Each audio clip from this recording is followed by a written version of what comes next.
The U.S. government has issued an emergency action notification for the entire United States until further notice.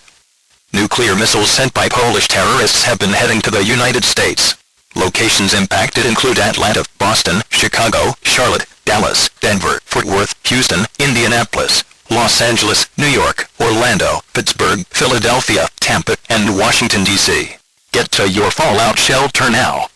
All TV stations have ceased transmission and are broadcasting this message. Tune to WFLA 970 for the latest information of this attack threat.